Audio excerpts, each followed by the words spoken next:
Yes, good morning, students. Today, I will explain you objectives of management. This is the topic of chapter first. There are three objectives of management: organizational objectives, social objectives, and personal objectives. First of all, organizational objectives. Organizational objectives comprises of three objectives: survival, profit, and growth. Organizational objectives are also known as economic objectives. The management achieve these objectives for the organization. First, economic or organizational objective is survival. Management ensure the survival of the organization. Organization का survival कब possible है? जब एक organisation की revenue इतनी हो कि वो अपनी सारी कॉस्ट कवर कर पाए। तो सबसे पहले मैनेजमेंट का यही ऑब्जेक्टिव है कि ऑर्गेनाइजेशन इतनी रिवेन्यू अर्न कर सके कि उसकी जितनी भी कॉस्ट है वो उसमें कवर हो जाए, तभी ऑर्गेनाइजेशन सर्वाइव कर पाएगी।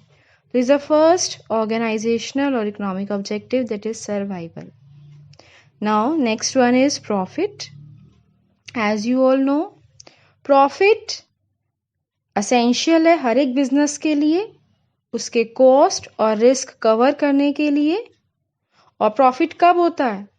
जब हम ज़्यादा अर्निंग करते हैं जितना हमारा खर्चा है उससे। तो ये सर्वाइवल के बाद नेक्स्ट आता है प्रॉफिट। तो मैनेजमेंट प्रोवाइड इंसेंटिव्स जिससे हमारी ऑर्गेनाइजेशन कॉन्टिन्यूस सक्सेसफुली ऑपरेट कर सके। तो इसीलिए प्रॉफिट हमारी दोनों चीज़ें कवर करता है, कॉस्ट भी बिजनेस की और रिस्क भी।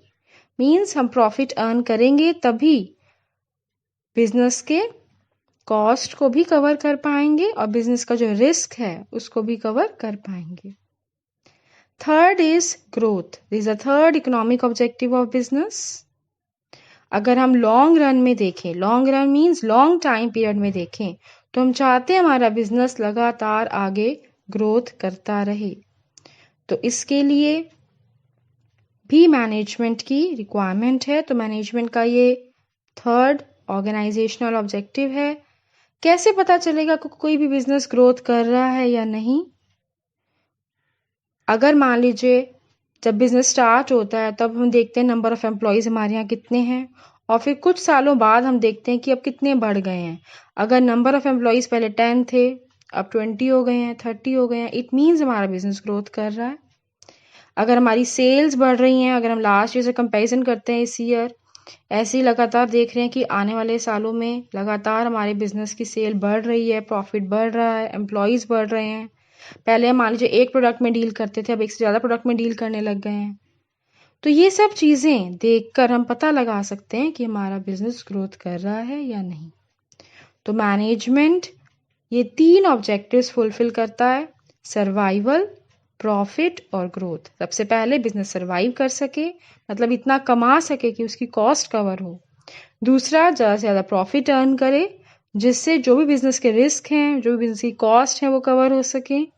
और तीसरा, लॉन्ग टाइम पीरियड में बिजनेस की ग्रोथ अगर हमें लग रही है, अगर हमारे सेल्स बढ़ रही हैं, एम्प्लॉयज़ के नंबर बढ़ रहे हैं, नंबर ऑफ प्रोडक्ट्स बढ़ रहे हैं, वैरायटी बढ़ रही है प्रोडक्ट्स की, इन सब चीज़ों को हम अगर इंक्रीज इन सब चीज़ों में देख रहे हैं तो इट मीन्स हमारा बिजनेस ग्रोथ कर रहा है।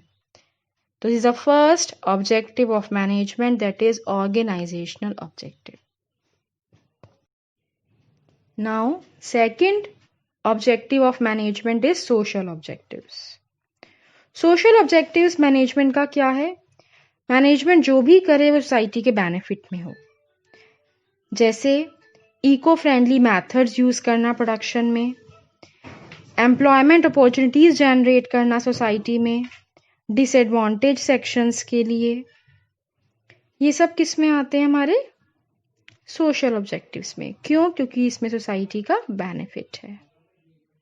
इसके बाद थर्ड ऑब्जेक्टिव हमारा आता है पर्सनल ऑब्जेक्टिव्स। पर्सनल ऑब्जेक्टिव्स का क्या मतलब है कि जो भी हमारे यहाँ एम्प्लॉयज वर्क कर रहे हैं उनका पूरा सेटिस्फेक्शन, उनकी डिफरेंट नीड्स को पूरा करना, ये हमारी ऑर्गेनाइजेशन का थर्ड ऑब्जेक्टिव है जो कि मैनेजमेंट पूरा करता है। That is personal objective. Employees को टाइम पे सैलरी देना, उनके वर्क के अकॉर्डिंग प्रॉपर सैलरी देना, उनकी ट्रेनिंग, डेवलपमेंट, ग्रोथ, इसका ध्यान रखना, मीन्स डिफरेंट नीड्स एम्प्लॉयज़ की फुलफिल करना। ये है मैनेजमेंट का, ऑर्गेनाइजेशनल का last objective, that is personal objective.